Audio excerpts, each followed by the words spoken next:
What's going on, everyone? Welcome to Bourbon Bullshit podcast with some good friends, great drinks, and a little bit of BS. So grab a seat, pour up something neat, and welcome to the show.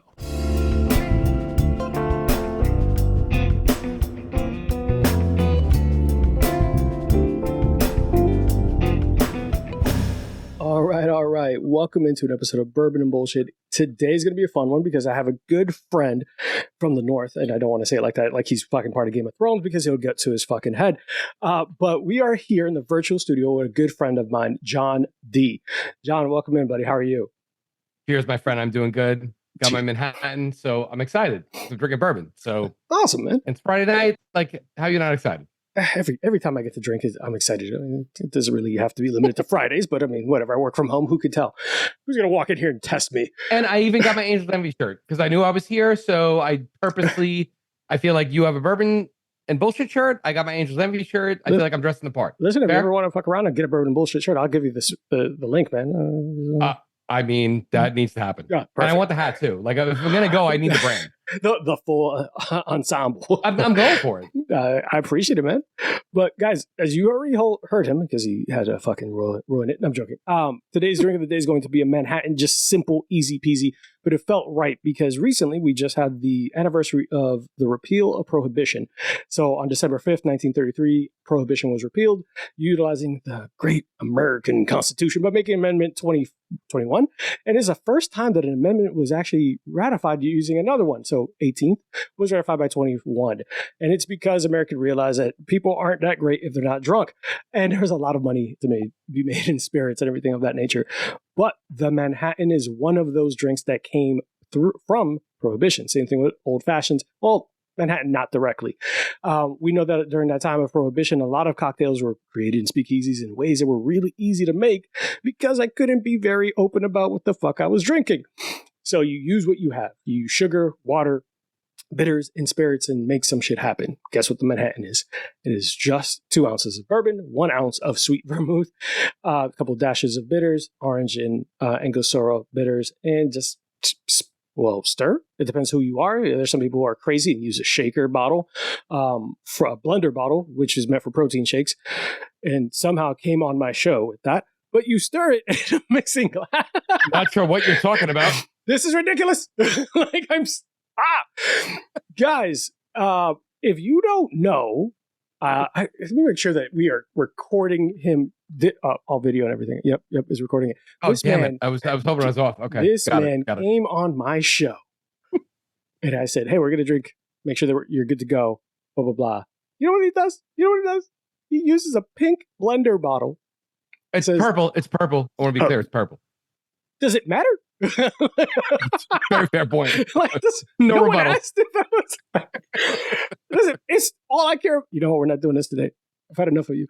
No, but it's stirred in a mixing glass, as many of you should have. Anyone who's an avid drinker, and just pour it neat into a coupe. But we're utilizing our Bourbon and Bullshit rocks glass for anyone who wants one. We are doing a contest in January and giving away a free pair to the winners of. And if enter that contest, you just have to be Patreon by then at any denomination. Love that. Let me see that glass. So it's a heavy rocks glass. Okay. Sponsored by Joe Byrne. You actually see his sponsor thing on the bottom. I'll send you a full video later on. But I love this thing. And so you're a gentleman too, because I see the steel toothpick with the cherry in it. See, I don't have that. I got the gentleman's glass, but you have the toothpick. So props. Because I'm an adult. Listen, John. So I want everyone to know where we met. Talk about it, but how about you tell your version of where the hell we met? Because I've talked enough for 2 minutes. All good. So once upon a time, as Arthur mentioned, I now live in New Jersey. If you couldn't tell from my accent, from Staten Island, but I'm sure we'll get there. But once upon a time, lived in Orlando. My wife was getting her PhD at UCF, and for some crazy reason, I got into CrossFit for a minute. So this was in, I want to say 2012, 2013-ish. So we went to a CrossFit gym at the time. I think it was called Rectify, Arthur, if I'm not mistaken. Vindicate. Sorry, it was Vindicate at first. And I was part of the 7 a.m. strong class, and the culture was good. This is when I think CrossFit was at its peak. But basically, the big thing about CrossFit, as folks may or may not know, is really the community. So they had a lot of things in and outside of the gym. So you work out, work hard, play hard type thing. Yeah. So I want to say we've met at a few of the socials outside of the gym because we went at different times. And then we started hooking up a lot on Saturdays, and really just became friends since then. Yeah. And oh my God, Rosanna's gonna kill me if I say this, but could I bring up a story? Say- I love how seeing your eyes. So I remember. I know what you were about to say, so go ahead, go for it. I know, no, but it's a good story. I think it's good. It's not a bad thing. Yeah. So Arthur's lovely fiance, who obviously like runs that relationship. Let's be very clear. As you know, all right. I gotta get clearance, security clearance to do everything. I haven't made a choice in years. So here's how I know Arthur's a good dude. So it's when he first got with Rosanna. I want to say this was around 2014, 2015. Yeah, about 10 years ago. Yeah. Dude. So I remember like they got together and we were out. I want to say it might have been like a guys thing out or whatever. And we're all hanging out. He's like, dude, met this girl, really think she's cool. But I got to introduce you to you guys. You guys gotta let me know if she's really cool. And we met her and I think the world of her. I know my wife loves her. She's fantastic, but speaks to testament to this guy that he's like, hey, listen, like, let me know if she's cool. Here's the thing. She's awesome. But even if she wasn't awesome, she would have kicked my ass. Oh, so I had to say she was awesome either way. But I forget where that was, Arthur. I want to say this was I think at Four Rivers at or something. Bergen, like the arcade. Oh, Bergen and Kegler's used to be there. That's it. Yeah. Oh my God, it's been so long. Yeah. So this was a minute ago, but yeah. So obviously, I moved to New Jersey in 2015. Arthur and I stay in touch. But no, we've definitely like I would say broke bread, clink glasses, but we've been boys since 2012, 2013. Yeah. There are a couple points of that story that you didn't mention is that the 7 a.m. crew was like a cult. And if you weren't on 7 a.m., you were not good enough. That is accurate. Yeah. And it's still accurate. Yeah. The 7 a.m. crew was just like, it was Mean Girls, but for CrossFit. Like, I remember you were trying to make fetch happen. Let's be clear. You were trying to make fetch happen. I was just trying to tell you afternoons were fine too. I don't know why that was a problem.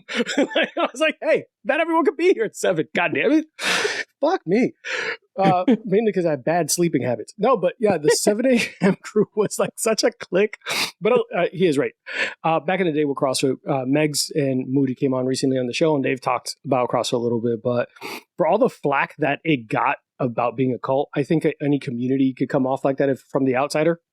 But yeah, it was really fun because meeting John, you don't realize how obnoxiously adorable he is as a human being. I'm like, the fuck is like your voice? Like he's like how loud, vocal, and upset. I remember one time we had a whole conversation about chewy bacon and bananas. I was like, who the fuck are these people? Like, what the fuck is going on? This is like Kiki's. Yes. I was like, what the fuck are you talking about? It turned into, all right, there's going to be people who are going to listen to this. Chewy bacon is gross. And yes. But we had like a table divided where people were like, nah, chewy bacon's better than crispy bacon. I was like, then fucking just bite the pig. I don't know what you're doing. Even trying to make dude, you would send me texts of bananas because all right, I will die on this hill. We need the more brown spots on a banana, the better it is. And this motherfucker would send me a picture of like a banana that looked gorgeous with like a million brown freckles. And it's like, this is disgusting. I was like, I need you to jump off a bridge right now because that is the best banana I've ever seen in my life.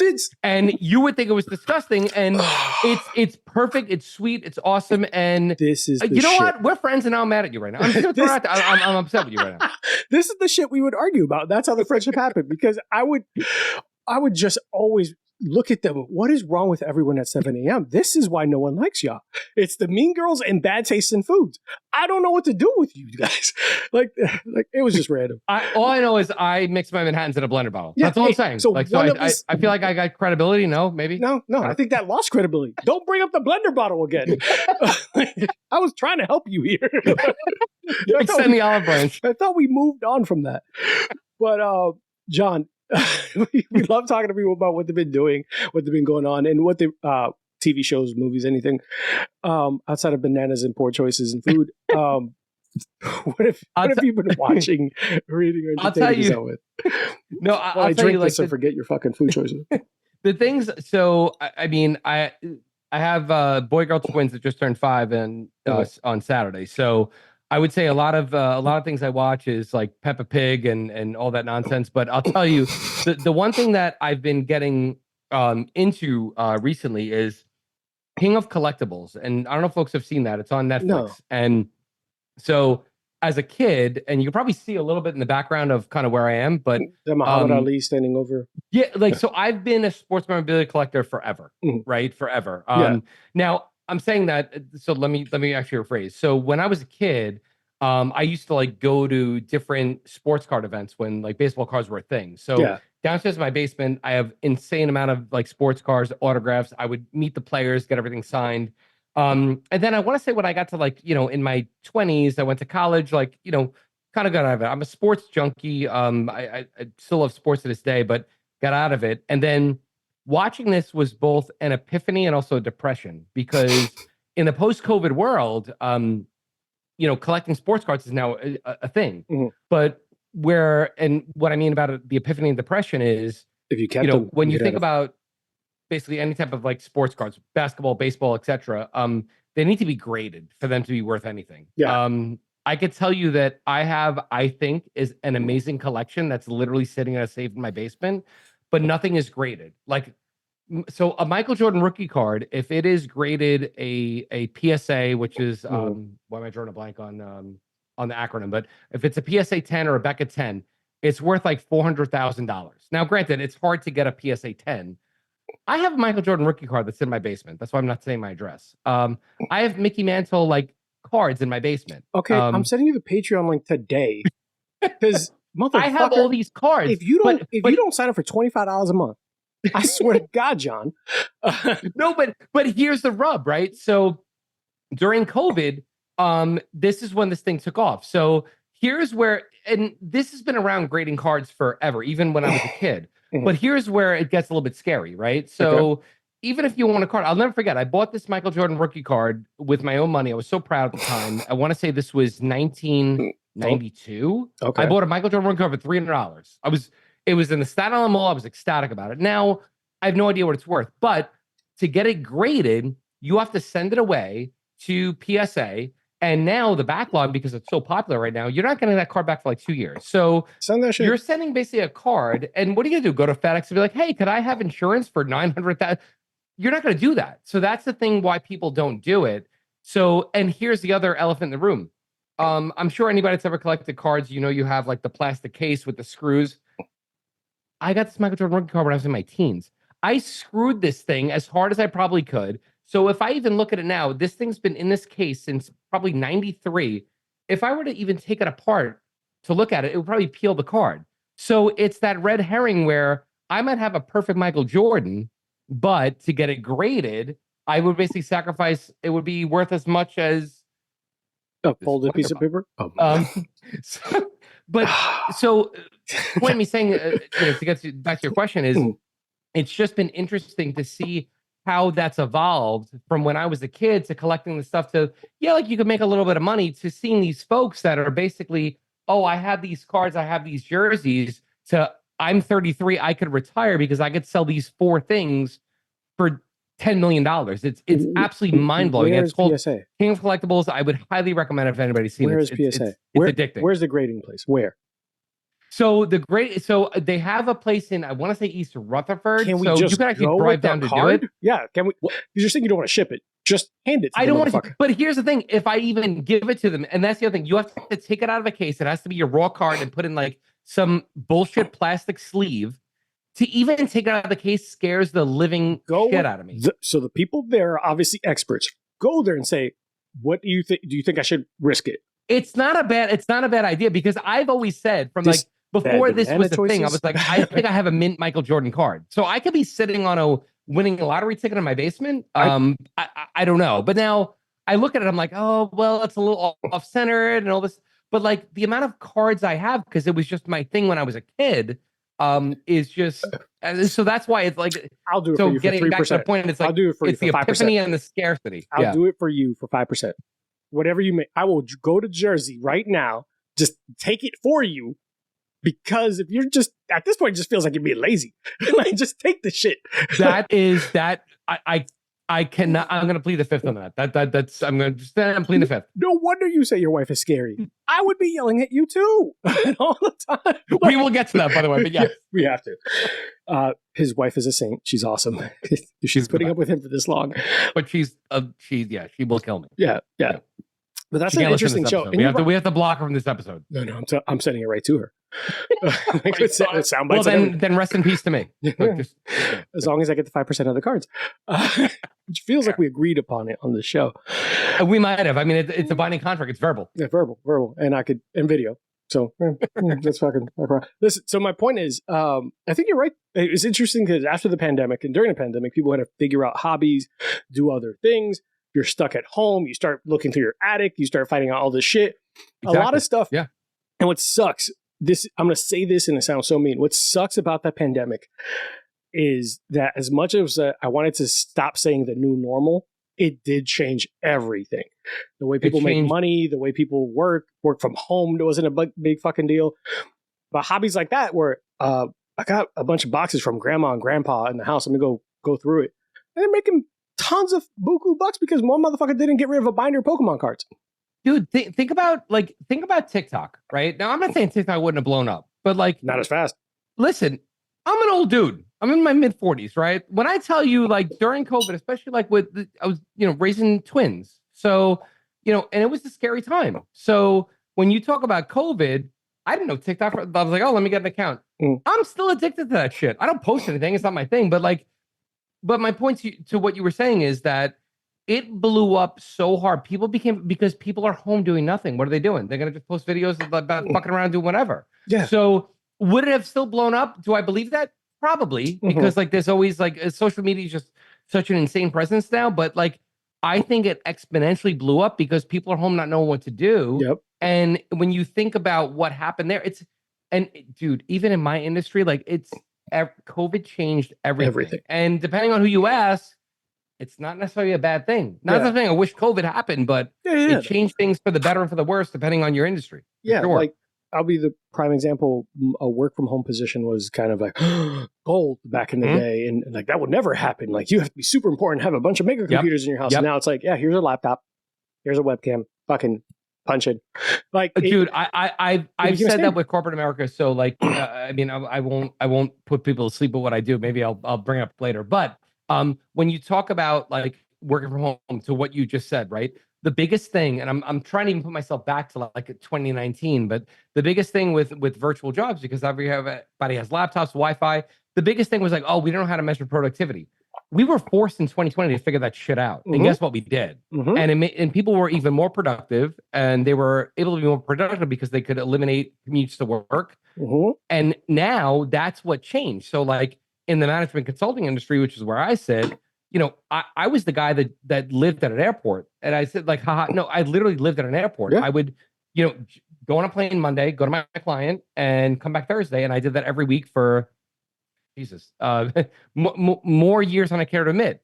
And now I sit here in this is my home. This is where like I'm having fun with my friend right now, but move this mic away. Like this is me Monday to Friday most of the times. Now, yes, I do travel sometimes to my client, but I work from home and I was able to see my kids grow up. So yeah, COVID had its disadvantages, but at least like there's a part of me selfishly that I'm like, okay, it changed my industry. Yeah. And I was able to see my kids grow up. Otherwise I'd miss everything. So, again, had its benefits, and I feel really stupid and shitty saying that, but it definitely did in a way. In fairness, I don't think anyone listening to this thinks that you were like, oh God, we need another plague. But like pandemic. I want another pandemic. Yeah, no one does. Only work 5 hours a day. Yeah, no one does. But there was certain aspects of the world that are now very different. But I mean, there are the big negatives. Obviously, a lot of industries died. A lot of restaurants died. A lot of things like that. Yeah. Some of my favorites died. It was horrible. Yeah. Horrible. So like one of the major things I always say support local is McDonald's doesn't need my money. Like Wendy's doesn't need my money. That's exactly spot on. They don't need my shit. And I also rather talk to Greg behind a counter that I know and come here and eat all the time and all that shit.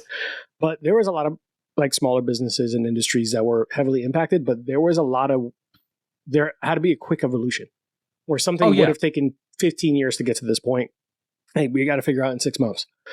because the world has to keep going. Remote schooling, like all that stuff just blew up. Teachers learning different ways of teaching, making videos online, which also changed how people do lesson plans. I'm like, it created innovation, which is always innovation, necessity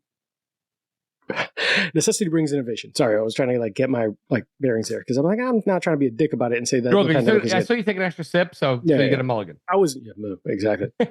No, but you know what? You know what it showed? It showed like I think across just everything, it showed resiliency. Oh, 100%. And that to me is the best word for how we came about as just a country, and screw country as a world. Like we the resiliency was insane because again, to boil it down to what I said before, like, you know, you couldn't measure productivity. We figured the shit out, right? Yeah. And like, you know, there's you know bad things that happen, not lost on me, obviously, but like, you know, for the most part, and I always say this to like my close friends, I was like, COVID wasn't that bad for me. And again, I feel horrible for folks that it you know, because again, there's people that tragically passed from this, and heart goes out to them, but it changed the world. It made us look at things from a different perspective. Do I wish it happened again? No. Of course not. Like, of course not. No. But it forced our hand and just showed the resiliency of how we are just from a human level, which nothing else would have done that, period. Yeah.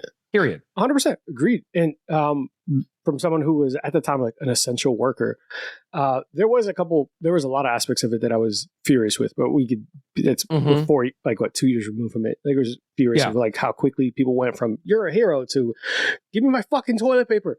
That's the shit that I do feel horrible for essential workers, and it's the equivalent of like, I mean, not to get, and again, I'm not a big political person because I think that just opens up a can of worms, but I remember, you know, going back to even 9/11, I remember like when that happened, like we were just so united as a country.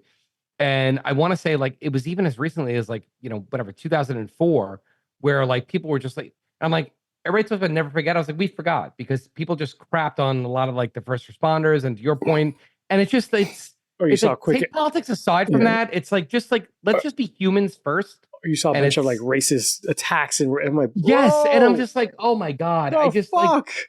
Like take your agenda out of it. Just be a human. Just be a human, and that's the thing. And it really sucks sometimes where you need to have like, you know, a terrorist attack or a pandemic for everybody to unify, but then everybody has their.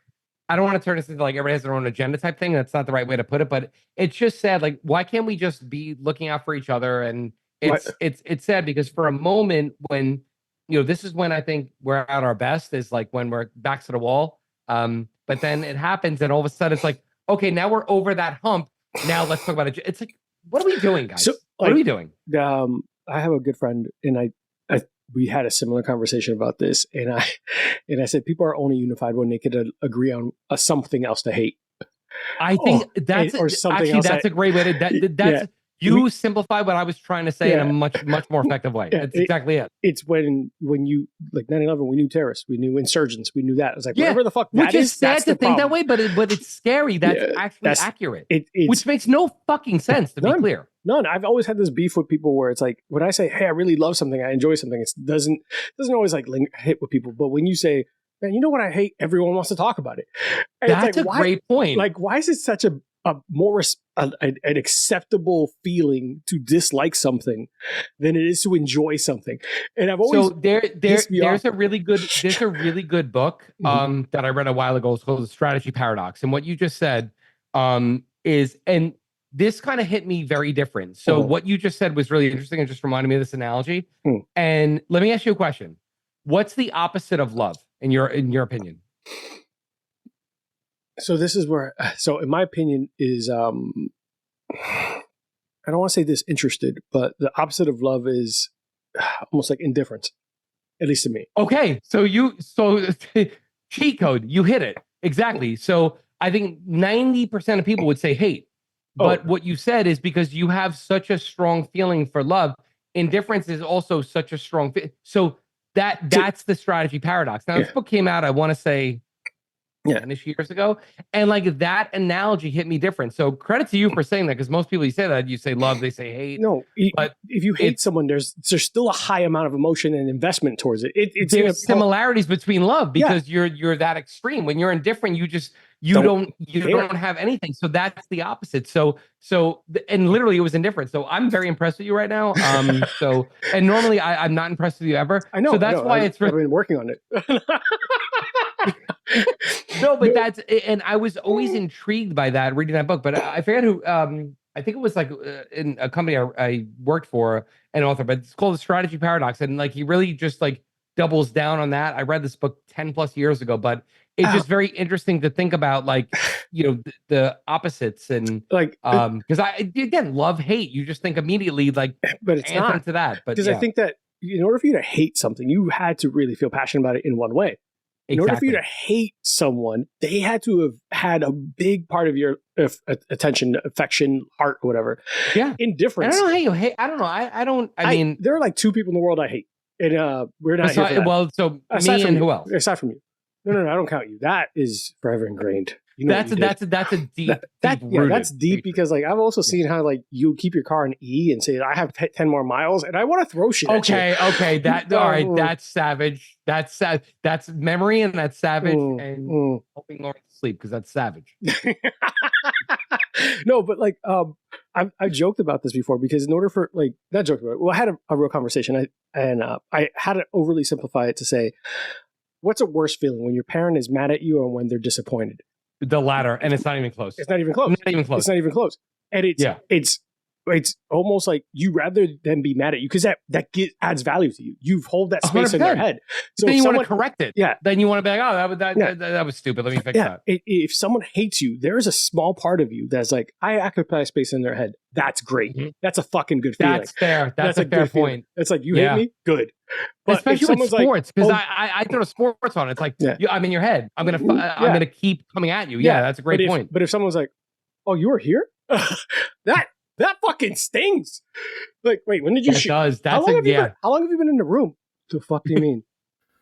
Bitch. I love that. That's a great point. That's a great point. If you occupy space, that adds value, whether it's negative or positive. There are people who get off on being on a negative. They're, like when kids are like, any kind of attention is good attention. Any kind of publicity is good publicity. But if you have nothing, that hurts. If you're trying your hardest to be viral, if you're a TikTok person and you get 0 hits and 0 comments, that hurts more than someone saying, get a fucking 100%, job. 100%. But you're watching. No, and going back to the sports thing, it's like, dude, like your record's 17-20. Like, I don't care about you. You like you're great. You won the game. Like you're not making the playoffs. Nobody cares. And like I wasn't factoring you in. I thought that we took this like a bye week. What? It's like the Lakers right now. It's like the Lakers. Like, it's like, all right, LeBron, you're having a great year. Great. Yeah, you're still gonna lose. No one cares. The 41-year-old. Listen, but the Master of Collectors, is that what it was called? It's called King of Collectibles. King of Collectibles. I'm gonna check it out. I think recently there have been some solid shows that have come up that are putting light on industries, hobbies, and things that people wouldn't watch, people wouldn't know. Yeah.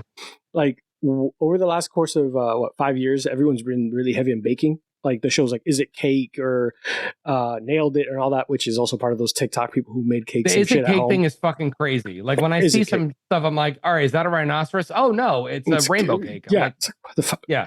But it also makes me feel really, really bad at anything I try. When they come out and it was like, yeah, I made this look like a saxophone and it plays. What? There's some dude that I came across on TikTok. I forget his name. I think it's the Master Chocolatier. I'm going to butcher it probably. Everyone can make fun of me right now, but it's the Master Chocolatier, French dude.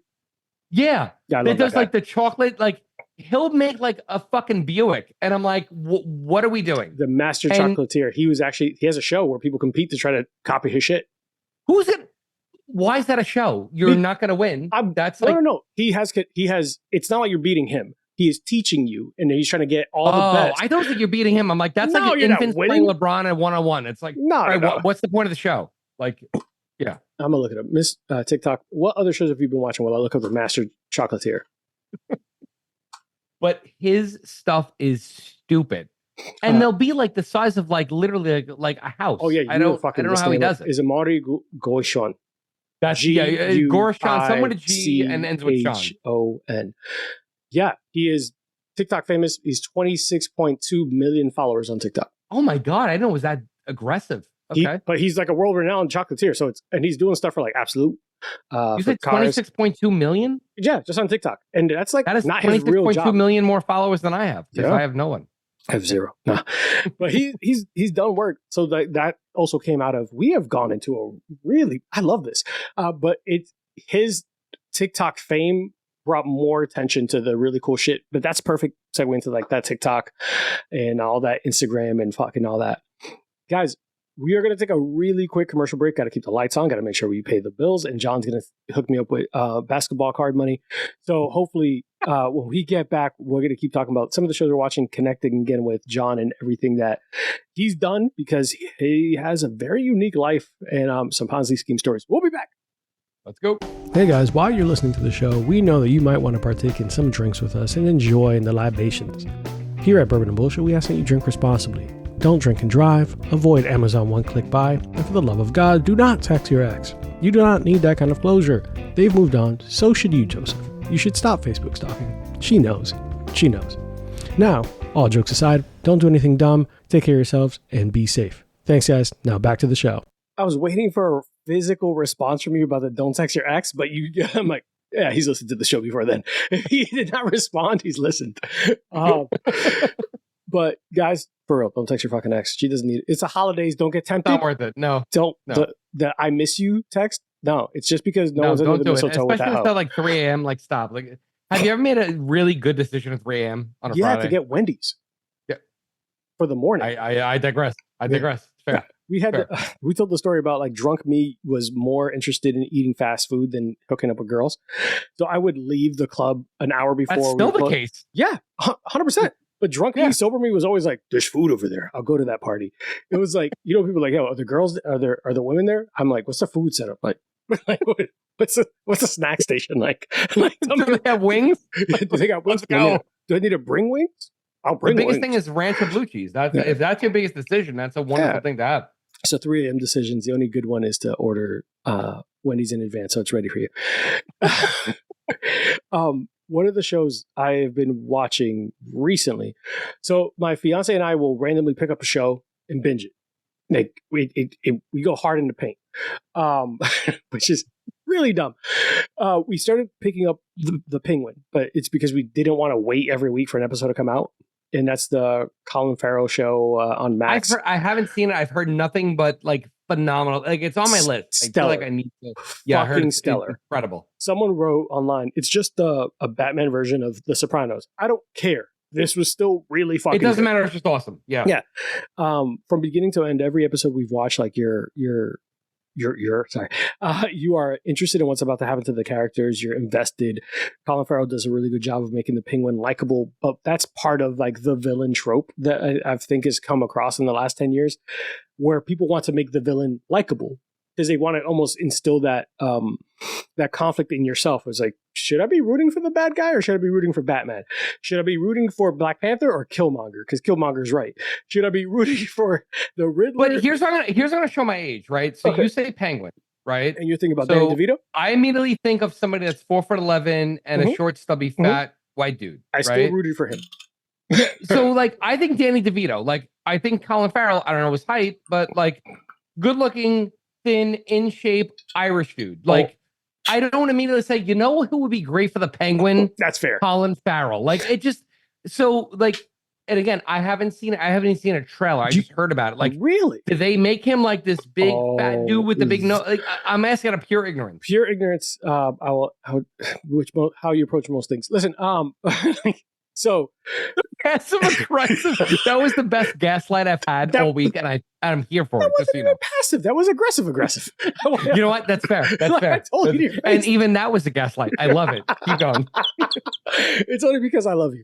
Listen, which is also gaslighting. Wow, am I toxic? Oh my! You're like gaslighting 5.0. I love it. Jesus, like a Mustang. Let's go. It's fucking inception of gaslighting. Listen. So they do a really good job of prosthetics and makeup and make it grounded in reality. So if you have not seen Matt Reeves as Batman, he does a great job of taking that comical villain, make it dark, and giving Gotham a dark feel. Everything's dark and grounded in like a real reality where when you think of these villains and you want to like almost make a caricature of them, they're grounded in his thought process, or at least my interpretation of his thought process, is they're grounded in some reality where they then become a myth. So when you think about the Penguin, is like they describe him as like he waddles. Well, this dude has a clubbed foot in this, and he has like a metal brace on his foot, so he does this because he's a fucked up leg. So when you describe he got the nickname the Penguin because of the waddle. The waddle, the waddle, and he's kind of a gross looking, chunkier dude. So it got the nickname and all that. So it's grounded a little bit more real like that. So it did a great job of a bunch of makeup. And Colin Farrell's always done a great American accent, but he does a Tony Soprano almost thuggish accent, and he does a great job of making you want to be friends with the Penguin. He's a piece of shit, but there are funny moments, and there are moments where he's looking out for characters. Like, no, you take up space in a room. You don't let someone bully you. You stand up for your fucking self. I'm like, that's a great motivational speech from a fucking piece of shit who just killed like 3 people. He's like, is it multiple seasons or it just came out? It's only 1 season so far. I gotta check. Literally, you're like the 13th person to say like what it's on Max. Mm-hmm. Mm-hmm. Okay, I gotta check it out. Okay, that's on my list now.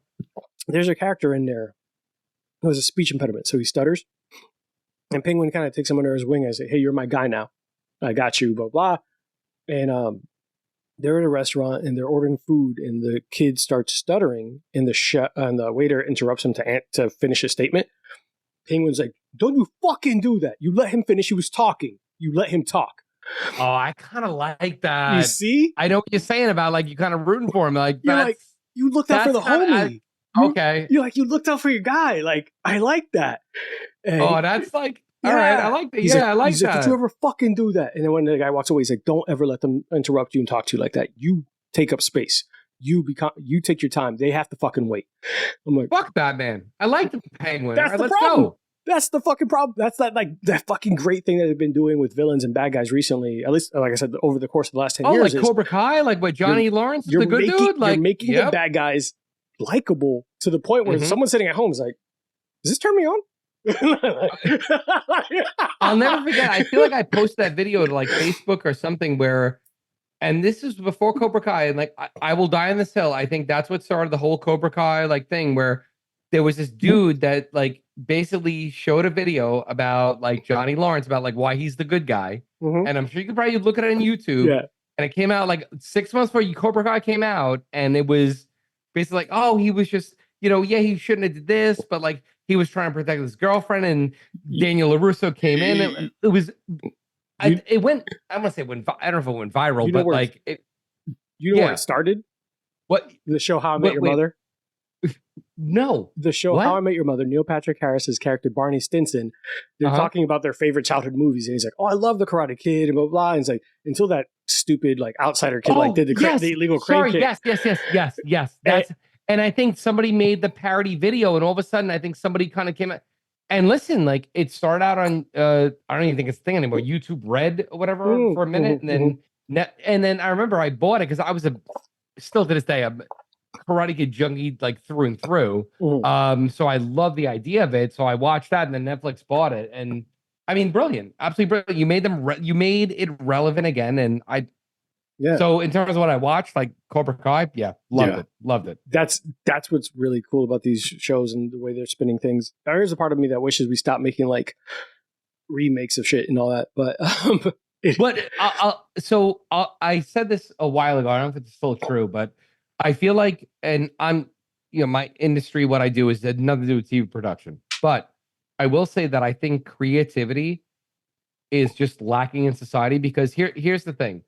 I think when you talk about like marketing new TV shows, now Netflix, different story, but when you think about like, your standard, whatever, ABC, NBC, everybody tries to go nostalgia route. And like, I get it, but it baffles me that there's no just creativity in terms of like what's new, like Fuller House. The kid in me loved the idea behind that, right? And everything is like retro. And I don't know, like I know you're kidding around before, but like I don't know if it's laziness. I don't know if it's just lack of creativity. But I'm all about like retro things. But like that's the nostalgia part of me. But excite me, make me like want to do Cobra Kai. I love it because it's nostalgia. But like I also want to see new stuff. And what are people addicted to? Like a lot of it's documentaries, a lot of it's which again is awesome stuff, but like what's something that's new, that's a new show that came on TV that everybody's addicted? Remember, like, I don't know, back like 10 years ago, it's like, oh, this show came out, you know, ER, Chicago Hope. Like, what is there any new show that's out that people love? No, you're relying on nostalgia. And to a point, it's just like, do we just lose creativity, or is everybody just addicted to this little device that we have on TikTok and Reels? And maybe that's it, and that's okay. I don't know. I have a thought process on this, and me and my best friend Kevin have had passionate debates about this.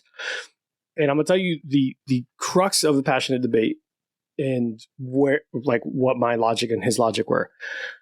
He says we have everything past Fast and Furious 2 should never have happened.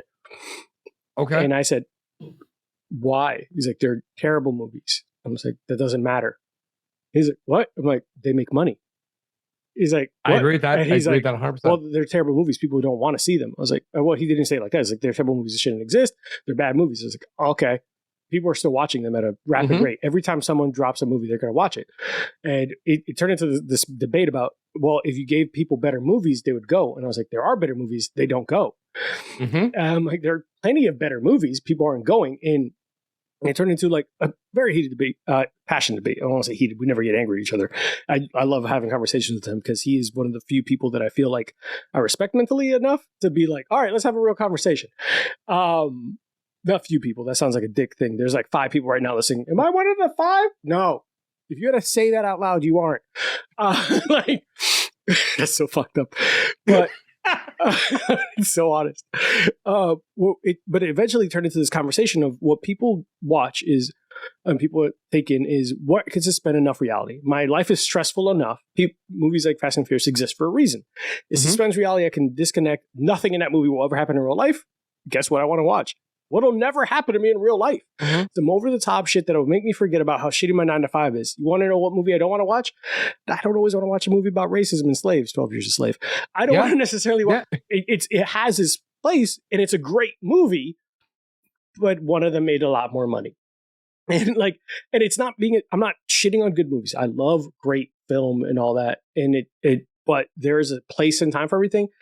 But it also then kind of percolated his thought process of, all right, why do we have so many of the same video game come out? So many sequels. And it's because people don't want to try something new, because if they invest in it, it might suck.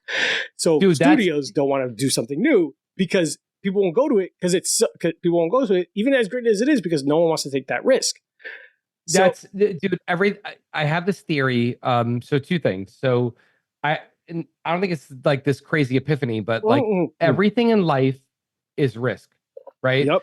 And what I mean by that is like, okay, so my time, I'm my on this money, podcast my energy, right now. my effort. I could have a drink of this right now, and I could choke, and like, I'm gonna be dramatic. I could choke and die right now. Now?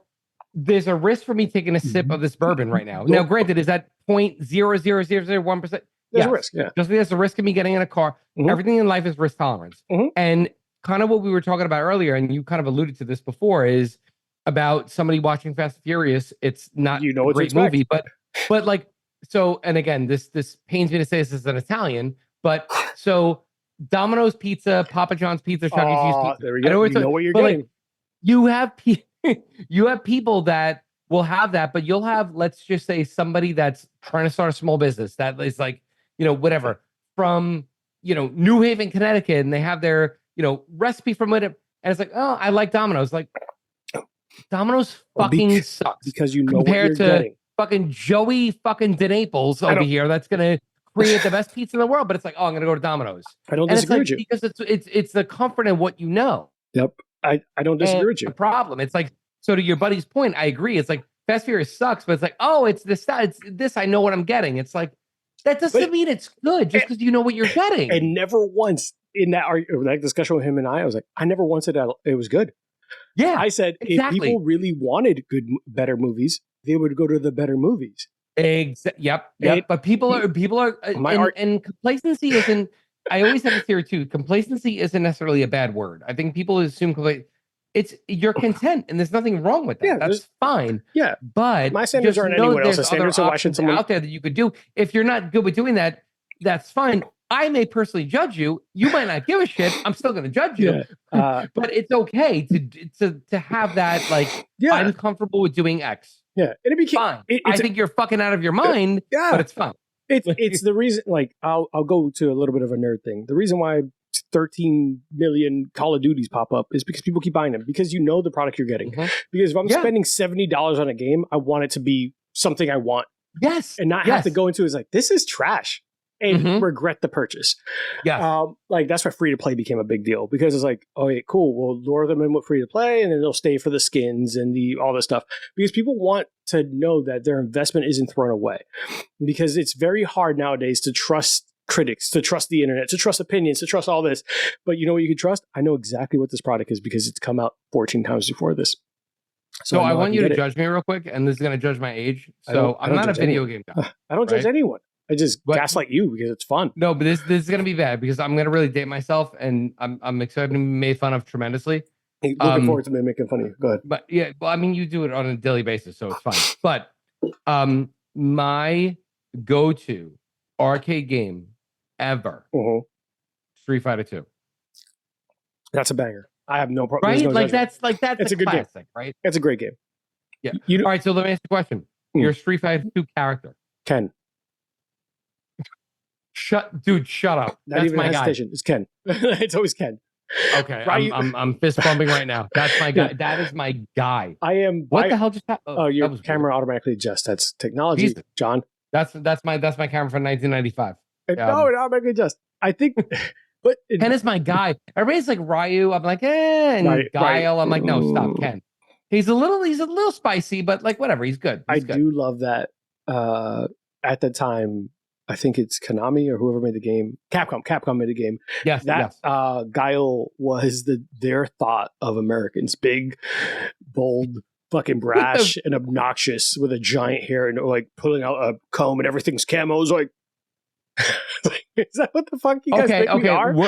All right, I think it's a tie between two. Worst character.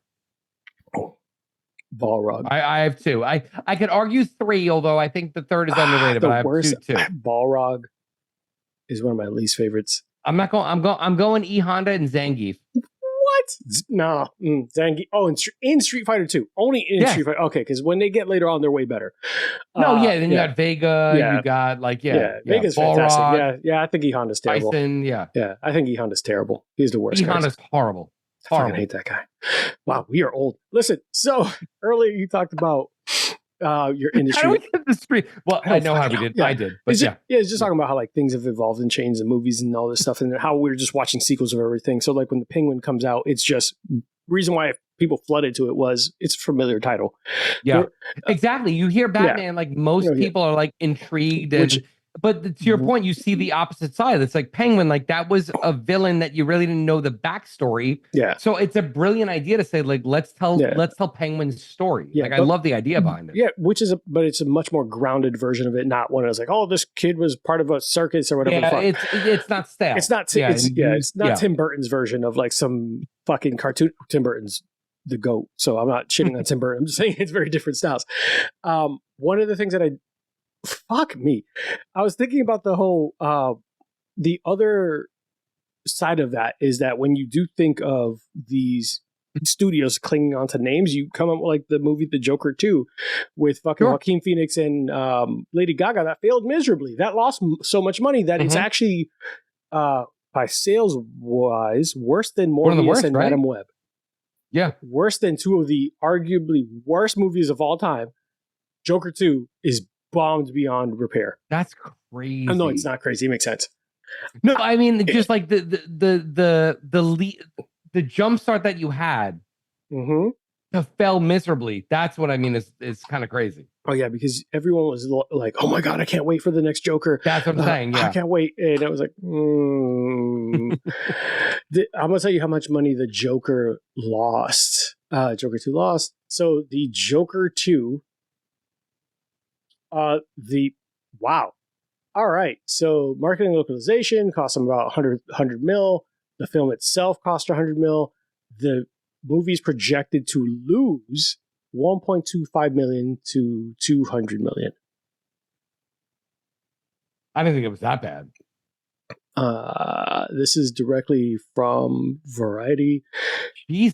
IMDb, like The Guardian, $200 million So like kind loss. of regular, Yeah, not like some bullshit sources. Yeah, the Game Rant, which is for nerds, comic like book resources. joeysnews.com. Yeah, these are reputable. Men's Journal. Yeah, everyone's like 150 mil to 200 mil. That's how much they're on track to lose. Yikers. Oh, I'm so happy. I'm so glad. I am not a hater by any means, but when something is bad, I hope it never comes back. That's all I want. I get it. Yeah, I'm not a hater. If it turned out to be a great movie, I'm glad. But I'm glad it was a bad movie and had bad results because I don't want bad movies. No. Yeah. But we want to talk about a little bit about. So when you alluded to like your nature of the business and everything like that, and one of the things I know about you is that you're a perpetual businessman and always investing and always thinking about the next move. And I'm sure that it's your wife telling you what to do because she seems like the more logical, level-headed version of things. But I think that if she gets into like a room and has to correct someone's grammar, she might lose it and choke someone. So she sends you in. And I ruined it. Yeah, you ruined it. It's like, did we have a great deal on the table? Yeah, I just started talking about the Jets and I just shut up, John. There's shit to do. We're trying to make money. There's some interesting businesses and stuff like that. So in Florida, I'll let you start with Florida because that's where I knew you. What were you? You were doing something here. Yeah. So, I mean, I think my journey is kind of unique, but again, depending on, obviously we're all individuals. So, I mean, somebody could hear my story and be like, oh, it's not a big deal. But those three of me, we tag in. Go on. Jack. Individuals. So, I mean, so just to kind of take maybe a step back. So, I think I alluded to this earlier. I've been in the management consulting business. So anybody that's ever seen what is the movie Office Space? I'm a Bob. That's the best way to describe what I do. Wait, Bob is the guy. I'm gonna need you to come in Saturday. Yeah, Bob is no. So Bob is the guy that has everybody come in and say, "What exactly do you do here?" Oh, that's me.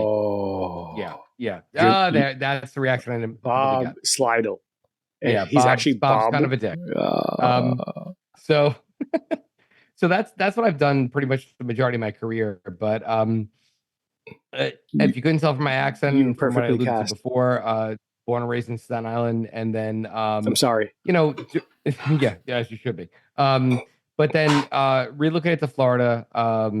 I did during 2009, horrible job market, ended up getting laid off, and I always had this kind of dream to open up a restaurant. I'm a big foodie. If that wasn't implied earlier, love food. Can I make one joke? Cocktails. It's pretty. It's not too soon. I can make this joke, right? Did someone pull a Bob on you and say, "What exactly do you do?" Honestly, was there a higher tiered Bob? It was a Bob. It was a Bob squared. It was a Bob above. Squared. You got out Bob. You've been Bob for so long. We're gonna Bob your ass. You got out Bob. They bob my apple. They bob my apple. Yeah, Phrasing? Bobby Boucher. Are we doing phrasing stuff? Go on. So the pizza at the restaurant. So I got my ass booted. And then my wife Lauren, we looked at each other and it's like, all right, so like, how do we kind of reset? And Lauren at the time was a New York City teacher, so we're like, all right, your job's very transferable. So we took a gamble and we opened up a restaurant in Florida. Did that with my sister. It was, lucrative, good. Realized that, okay, this is helpful, but it's not going to support two families. So then I got back into, the consulting game in Orlando. And again, fast forward, that's how kind of I met Arthur, because I said to myself, this restaurant thing for me is going to end up being more of a side hustle than an actual job, because my sister and her family, like, that was their thing. Like that was the main source. Went to, and I don't mean this in a negative way, but like, I went to college, I was going to do something different. Like they were all in the restaurant. So for me to come in and say, hey, I did this other thing, now I'm going to it didn't make sense. Like that's their thing. So for me, how could I add value? And I'm a big wine guy, cocktail guy. So I like to never professionally train. I like to think I'm a good cook. So I would give like the chef ideas, do all stuff. And then I said, okay, I need to do something different. So managed the restaurant there, and then met Arthur. My wife got her PhD at UCF, and then graduated. We relocated to New Jersey. Um, I ended up selling that business to my sister, got out of it. I like to think that I want to try and invest and always have a side hustle. So, as I mentioned, how I met Arthur, we were still doing CrossFit. We ended up buying a CrossFit gym up here in New Jersey.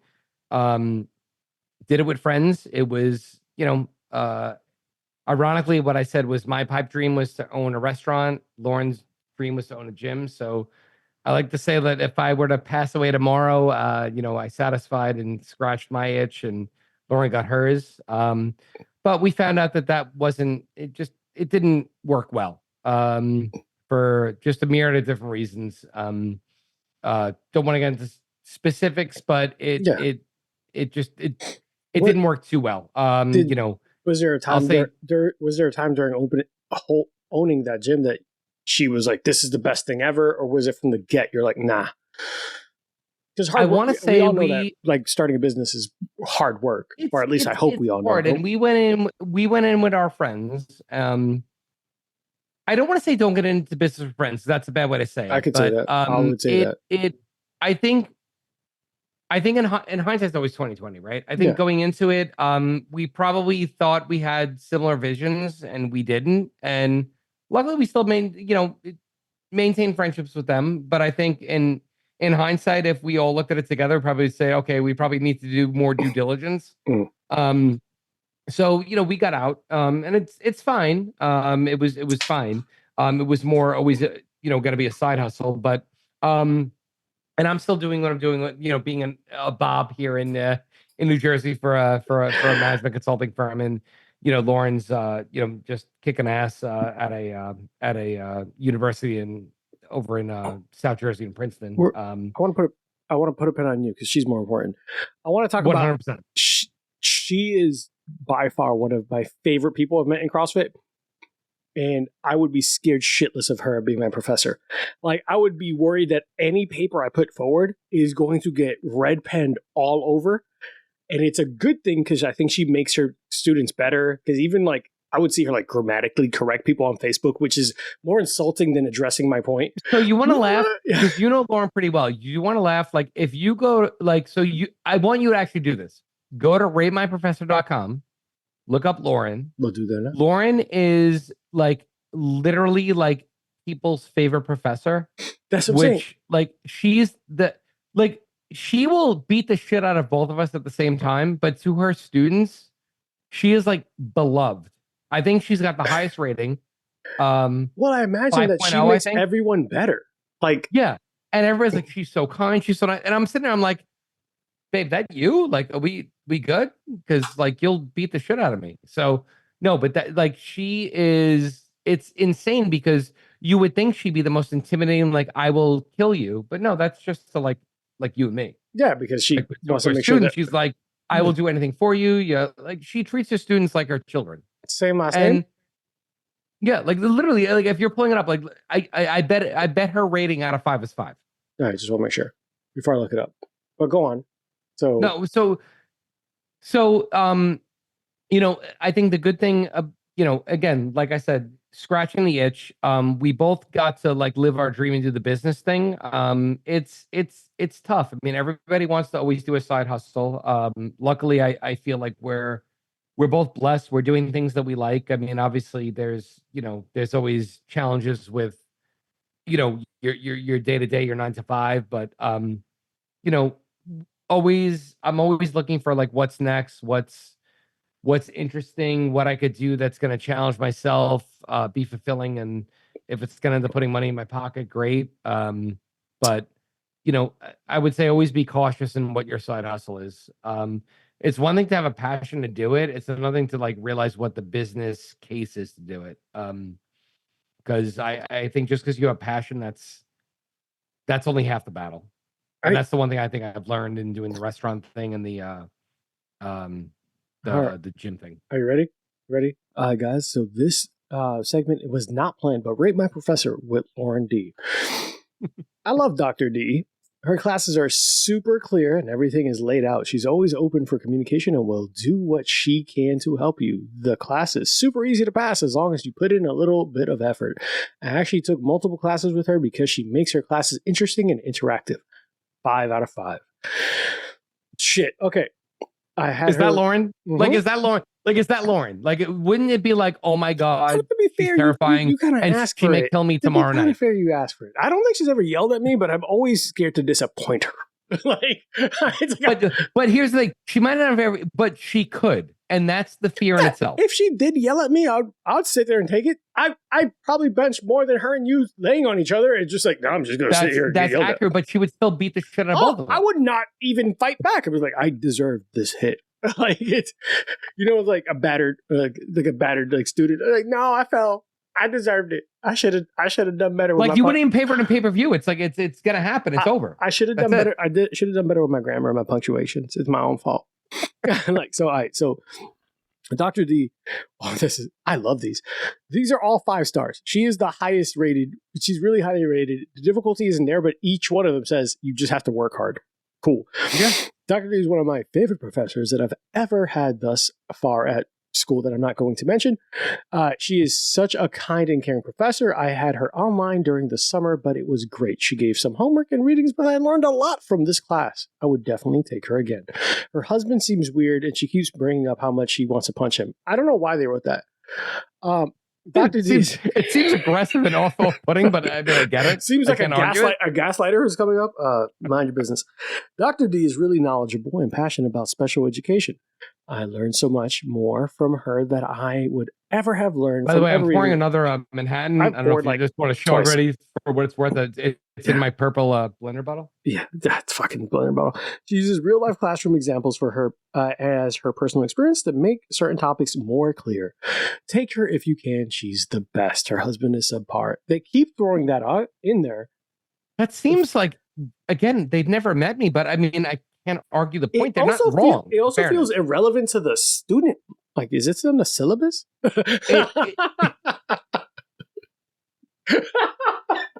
It's so aggressive. Is this on the syllabus? Oh, my husband sucks. Like, it just goes, love to, we're going to go over midterms and blah, blah, blah. My husband's trash. But John sucks. John sucks. What the? Who is John? We'll talk about that in some Cheers to me. Cheers to John second. Pause. Or phrasing. I don't know. We're doing phrasing now? Ooh. John, my friend. So you owned the gym, decided wasn't for you, sold it and moved on. And at some point, we're going to take a break real quick and we're going to get into this Ponzi scheme that ended up happening briefly. Oh, yeah. Oh, because it's an interesting one. Guys, we'll be right back. Fun. Got to pay the bills. And John's Michael Jordan card hasn't come in yet. I need to send it in. More to come. More to come. Part 2. Sponsor of Bourbon and Bullshit, Big Bang Boom Collective is Orlando's burlesque and cabaret entertainment group, comprised of Midnight Fables Cabaret, Big Bang Boom Cabaret, and Foxy's Den. Follow us on Instagram at Big Bang Boom Collective, or join our VIP email list for info on upcoming shows by visiting www.bigbangboomcollective.com. Hi, guys. We are back. We took a quick little commercial break, and then we refilled our glasses. Before we get into the Ponzi scheme that John somehow ended up in, I did want to highlight one of the spirits that I am drinking today. Today is not a bourbon or whiskey. It's actually Risky by Lugos Craft Distillery. It is a craft rum that was aged in a whiskey barrel. We recently featured them on a show, and I am not blowing smoke up your butt when I say that this product is fucking fantastic. It is 60.1% ABV, and it drinks exactly like a finely aged whiskey / bourbon. The Blue Note is a relatively well-known whiskey. Bourbon is respected amongst the whiskey connoisseurs, but Lugo makes, Christian Lugo, who was on our show, makes rum for people who hate rum. He is a big bourbon enthusiast. He was on the show. He's been a lot of fucking fun. I'm so happy and privileged to have one of these bottles that wasn't made for general consumption. I was going to say, I've never seen that label before. Is that something you would drink neat? Yes. So you can drink this 100% neat. You can mix it with something, but this is a really good bottle. So I made one cocktail with it, and the whole time I'm like, Christian, don't hate me. Christian, don't hate me. But definitely, if you're ever in Lakeland, Florida, worth checking out. I'll ship you one if you fucking pay the postage and the bottle. I might have to because I trust your judgment, and that looks really good. So it's called Risky for a reason. Rum whiskey. But he jokes about it being rum for people who hate rum, because he's a bourbon enthusiast, and this was done for the I think it's the Lakeland Whiskey Society, or Central Lakeland Whiskey Society. They gave him whiskey barrels, Blue Note barrels, and he put his aged spice rum, which is fucking fantastic on its own. Just like one of the best rums I've ever had. It's like it's spicy, dark, just feels flavorful, feels like it should be aged longer than it actually was, and I put it amongst almost everything. But definitely check them out if you're in Lakeland. Not saying it because they're on the show, but I really do appreciate their spirits. I'm very intrigued because I also like rum. So my favorite whiskey to drink is Angel's Envy Rye, which is in rum casks. Mm-hmm. So I still think I know, casks. like, yes, I get it. I'm wearing the shirt, but I will say I think for a whiskey you could buy for $85. Angel's Envy Rye drinks like $150 whiskey, and I will die on that hill every day. I will tell you right now that this whiskey is one of the, like, it feels and tastes. So they use something called the Libertalia.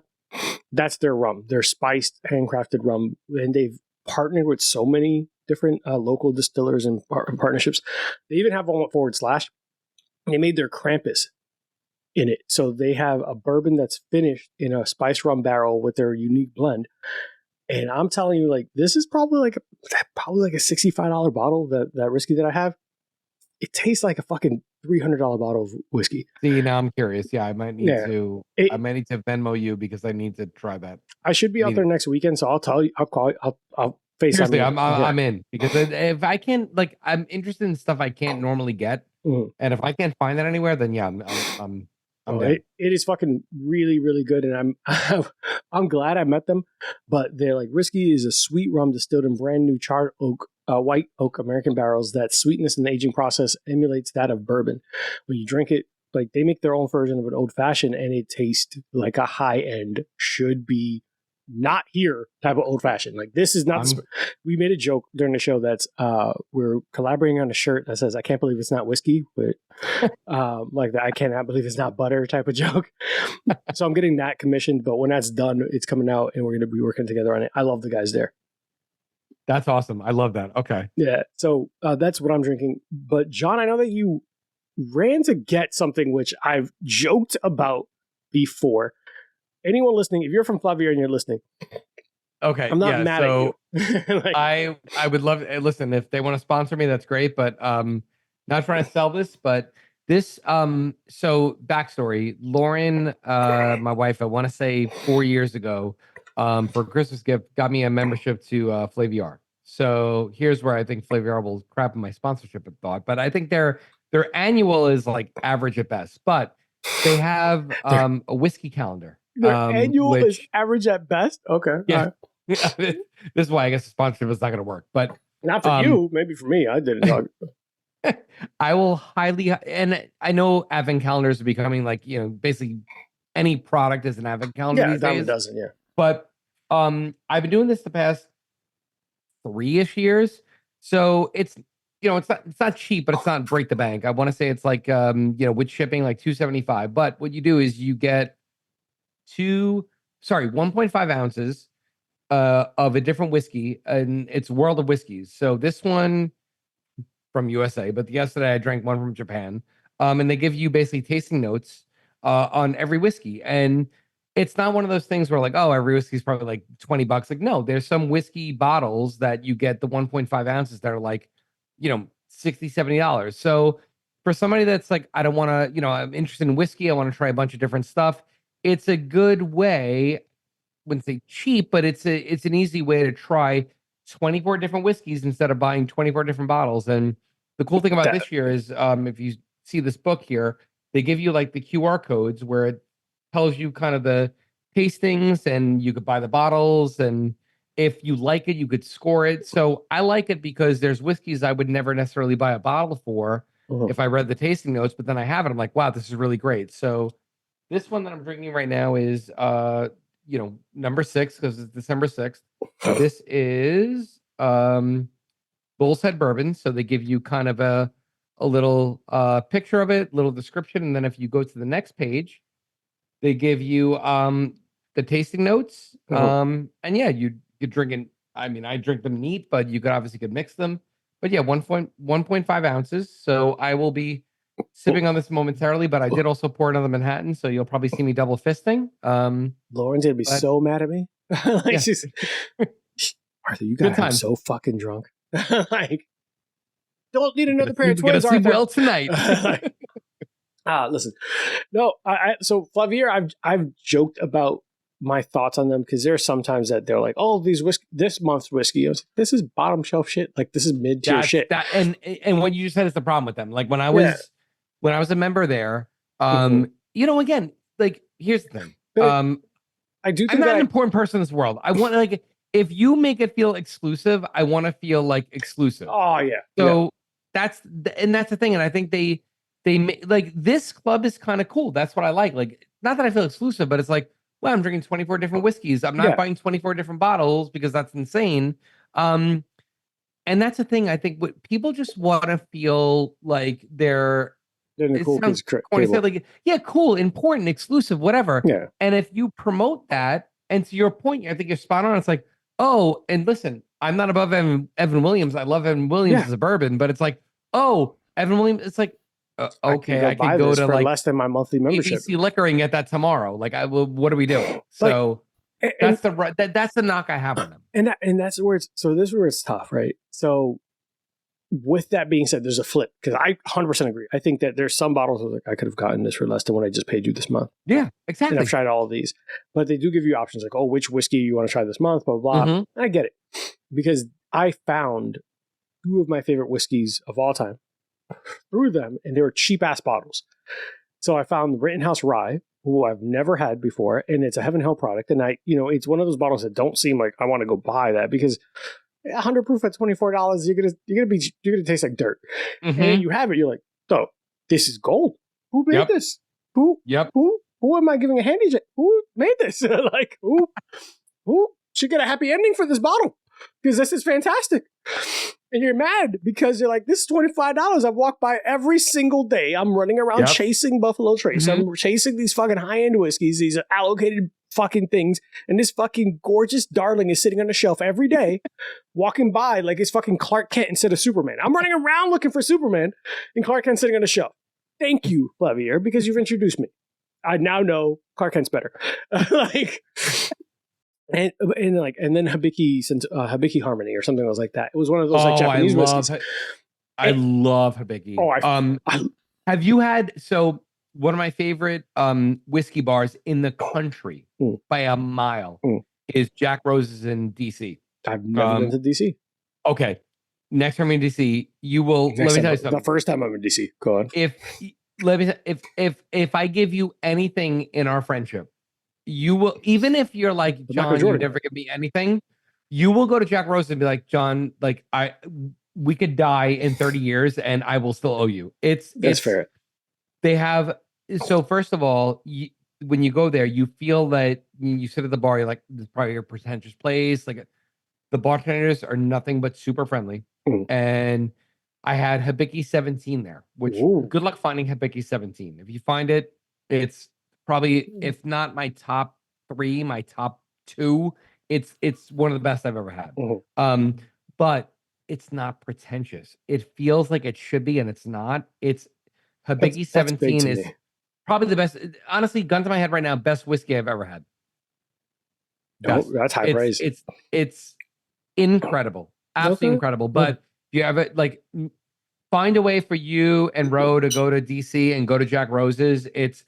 Google it. It's easily one of the best whiskey bars, certainly in the Northeast, if not the country. It's absolutely amazing. Yeah, actually, like saying it like brings a tear to my eye. That's how much I love that place. I'm gonna have to check it out. But Flaviar, phenomenal. If you're like, oh, I wish I had it, they have it. Yeah. Like just whatever whiskey you're saying in your head, they have it. Okay, all right. Listen, if you ever want to talk about investments in DC, hey, Arthur, you want to come out for a business trip? I have a business card. John, you got to tell me we're investing. I'm going to call it John Rose's. And it's a business meeting. I got tax write-offs. Got a couple of weeks left. Listen, No, but Flaviar, the shit I talked was that every once in a while I would get a box of shit I've tried plenty of times, or hey, this isn't hard to get, but I will give credit where it's due. There are people who didn't try the less expensive shit. Yeah. So if they didn't put Rittenhouse on there, Heaven Hill would be almost like nothing in my mind.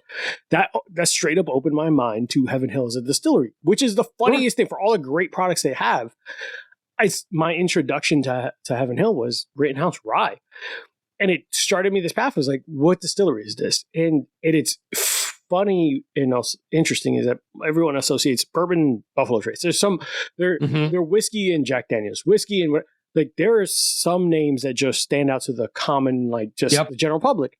Yep. You recognize those names. Heaven Hill Distillery isn't one that a casual like Jack and Coke dude might know. Casual, I agree. Yeah, you just don't think of it. But then when you look at the actual, like the labels, it's like, oh yeah, shit. Mellow. This is big time. Yeah. Even their mellow corn is fucking fantastic. They're Elijah Craig. They're McKenna. Elijah Craig dollar for dollar. I will die on this hill is the best bourbon you could buy. Actually, Elijah Craig. I think the other one is Evan Williams White Label Bottled and Bond. Ooh, that's a deep cut. Dollar for dollar, because I call that the Tuesday bourbon. If you're just hanging out, it's a Tuesday, you want to drink something neat, you pour that. You're not breaking the bank, and you're enjoying what you're drinking. Also, you want to do a Manhattan, Boulevardier, an old fashioned. You want to do some like creative mixed drink. You could have that anyway on a Tuesday, and not be like, force this that. It's a great. Yep, Evan Williams, White Label Bottled and Bond, Elijah Craig. I will die on that hill. Two best bourbons, dollar for dollar. Yeah, they are 100% for that price point. You will get so much better quality there than you expect. But to Flaviar's credit, I would never have found that spirit or that brand if it wasn't for me going, what the fuck is 100? You go to like you go to a liquor store and you're like, oh, whatever, it seems like cheap, it's probably like bullshit stuff. Yeah, that's what I like about it. But like I said, the exclusivity, I thought it'd be better. Again, to me, we were saying before, like good outweighs the with this. I think the bad outweighs the good with it. And no offense to them, like I like what they're trying to do. I just think it, maybe they need to have levels of it. I think, and in fairness, maybe they do. I haven't been involved with it in 3 years. So. I 1,000,000% think that part. I think if I say, hey, I want intro, intermediate, and like expert, like I will pay higher end. If I'm getting shit, I will never actually be able to buy it in a store. 100,000%. I'll pay. Whatever. I'm a big food and spirits lover, wine lover. Like I will pay for that experience if you want to like make it exclusive to me. And again, in fairness to Lauren, she's like, hey, you wanted to do something cool whiskey. This seemed like the number one. And again, it was nice. It was fun. It got me introduced to the ad. So I'll do the advent calendar every year, but like the club, and they force the club on you, and I'm just like, I'm not there. I've been doing my version of the advent calendar, which is I just drink every day, for all year. And like, it would be cool if someone could just pick it for me. Being funny, guys, I don't drink during the week. I love how so what's scary is, and it's sad that Lauren and I are parents because I have a whiskey calendar, Lauren has a wine calendar, and the kids have chocolate. I'm like, okay. I don't know if we're like doing it right, doing it wrong, but yeah, it's amazing. The chocolate theme's better than some of that. Actually, there's a part of depending on the day, it could be. I'll let you know on this whatever number 6. But that's you just trade with the kid. He's like, look, I'll trade you this for this chocolate. Kid's like, I can't drink that, Dad. Shut up! Don't tell Mom. Fucking give me the candy. I'll buy you more candy. Fucking jerk. I just stare like a goddamn kid. This is why I'm not a parent. I would probably like, I just would treat my kid like it's my homie. Like, what are you doing? Like, no, why are you being an asshole? Dude, I see, you know me. You've known me for like a decade plus, right? Like, so it's so funny because like it's been 12 years. You know me. Shit, yeah, you're right. Oh, so what's crazy is like, I mean, as folks have been kind of listening, I don't have the cleanest mouth as I've grown up in an Italian family, but. What you see is what you get, and I think Arthur knows this. Like I always say, like I pride myself on not being a fake person, and I always have this theory now that I have kids that are again just turned 5 on Saturday. The way I'm talking, I don't hold back punches. I'll say, and not because I'm trying to be cool or pop, it's just the way I talk. And I've always been a firm believer in like I'm more concerned with my kid. If a teacher comes back and says like. Oh, your kid's cursing. They said the F word. my first comment would be like, are they being kind and are they being respectful and whatever? And Lauren would probably be like, well, are they using it in the correct like grammar pronunciation? Like, if I'm in it with a teacher and like your kid said fuck, I'm like, why are we here? Bro. Like it just, I'll curse in front of my kids, and not because I'm trying to be cool, it's just the way I talk. But my kids know that that's like not a a word they need to say. Yeah. I think establishing that boundary is big. Yeah, like and people think it's like this is me. This is like I'm authentic to the core, good, bad, or indifferent. Like that's me. Do I maybe curb myself a little bit the way I talk? Yeah, because it's a kid. 10%, but like literally, like if Lorenzo was right next to me right now, I'd be like, yeah, Arthur, I don't give a fuck about this. Like I would say it, not even like, ooh, like, and it's just that's just me. So I'm all about authenticity, but yeah, cursing. I'm more concerned with my kids being asshole than saying the word asshole. Like if my kids are an asshole, that's one of the best things I've heard all month. I'm more concerned with my kid being an asshole than saying asshole. Yeah, that's my kid's fantastic. Like again, I would tell a teacher, I'm like, why am I here? My kid said asshole. Are they respectful? Are they kind to you? Are they kind to others? Yes. They said the word asshole once. I'm going home. Why? What? I'm going home. I don't need to fucking be here. I remember telling someone, I was trying to break down to why New Yorkers aren't as bad as people think they are. And I had to break it down to New Yorkers are kind, not nice. And Californians are nice, not kind. And when I had to break it down, it's a Californian will see you pulled over on the side of the road because you have a flat and go, oh my gosh, I love this I'm analogy. so sorry that this is happening continue. and you're going through this, and drive off. Where a New Yorker will be like, you fucking asshole, do you not know how to change a tire? And it will get out the car. Let me do this shit for you, and start helping you. It's like, do you even have a fucking, you need a better jack. This is a terrible jack. What are you, fucking 12? And it's like, fuck it, let me get my other jack. It's a spare. You could have this, and it'll give you like a fucking hydraulic jack. So He's like, I fucking have it laying around. You could have it. You fucking need it more because you don't know what the fuck you're doing. They'll give you a $400 jack or whatever the fuck it is. Just hand it to you because they know that you need it and they're trying to be helpful. But they will call you an idiot. You're an idiot, but I'm here to keep you from hurting yourself. And the best part is the person will see the point. Like, I've been trying to get that for like 2 years. I'm fucking stupid. What the fuck is wrong with you? Like what the? You don't got a full size flat? That is that is the perfect analogy. Versus like, oh my god, I wish I could help, but I'm late for work. It's like, all right, so sorry LA you're going through this. Guy, Meanwhile, fucking the dude from New York is like, I got a cousin. He's gonna get you a full size spare because you need that because whatever the fuck this fix a flat shit is that you got, like that's some bullshit. A full size spare, you're gonna get it in a good deal. Don't worry about it. It's gonna be legit. And like they'll just did I just get cursed out and taken care of? I don't know how to feel about. Was I violated but actually got helped? Yeah, like this man fucking changed my life. Welcome to the Bronx. I'm now in part of an investment plan and everything. He's checked out my 401k while we changed his tire. I think I already fucking got like 2% increase. Like this is who is this guy? It's so wildly accurate. Meanwhile, the person from California sent you 14 links to people singing Kumbaya, but nothing got fixed. And they sent you the screenplay. It's like, hey, what do you think of the screenplay? Like, I might be in, I'm a waiter right now. And Instagram, but Instagrammed you looking at like, oh my god, I'm so sorry you're going through this. Oh my god, I'll pray for you. I'll pray for you. Thoughts and prayers. There's a lot of, did you really say anything? Are you going to get out? Like, are you going to help me push this car? Oh, traffic. And I have a kombucha appointment later. What? Get the fuck away from me. I'm going to get a boba tea. If you're back, we could like hang out. Do you want to, I got a coupon for $2 off boba. Boba? Oh, Cali. Meanwhile, New Yorkers are like fucking curse you out, help you out, change your tire, fucking but it's real. I love it. Yeah. Like, it's like, look, you got a long day. Me and the missus are gonna have some people over. Like, you want to come? Bring your lady friend. Ma'am, do you want to come with us? Like, man, I promise you, my wife is great cook. I got some beers. Let's go. It's so scary on point. That's so sad. They'll take care of you. But fuck it.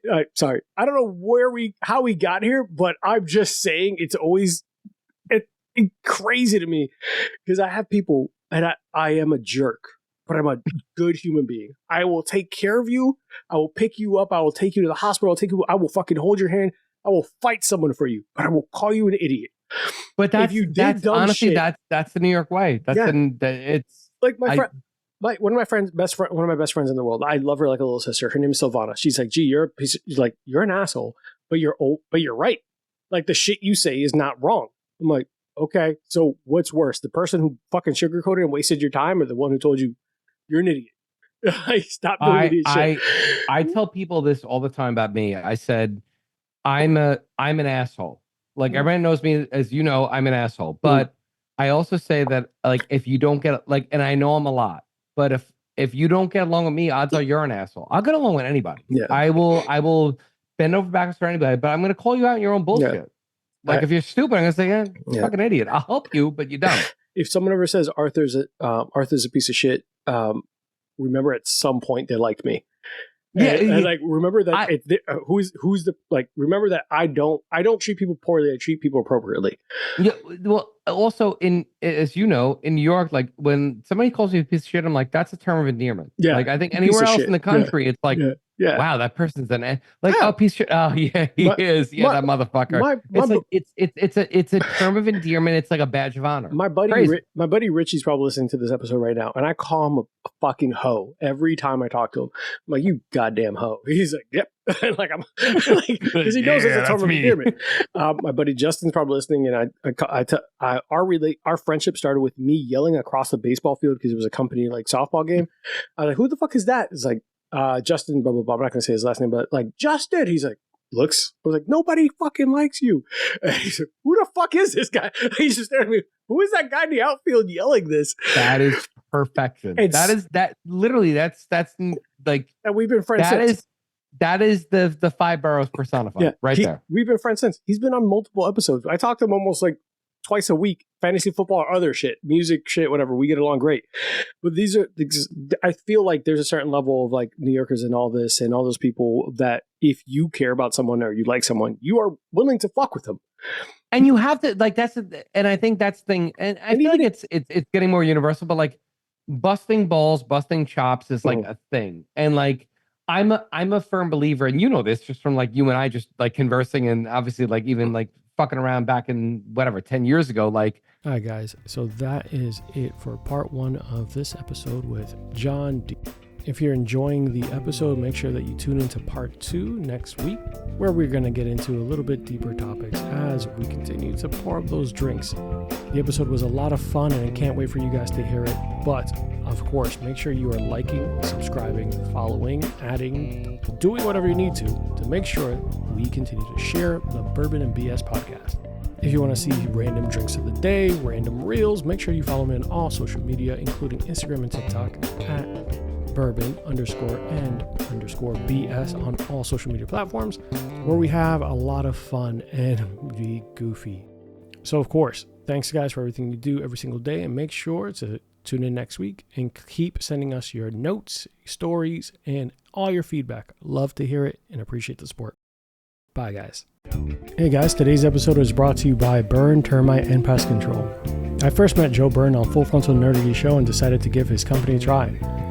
They have been the best pest service I've ever had. From flexible scheduling, attention to detail, fair pricing, and everything you love about a small business, I highly recommend Joe Byrne and Burn, Termite, and Pest Control. It's a family-owned and operated business with over 30 years of experience in termite and pest. You can reach Burn, Termite, and Pest Control at 321-297-7985. Once again, 321-297-7985. And let them know Bourbon and Bullshit sent you. Thanks, guys. See you next time.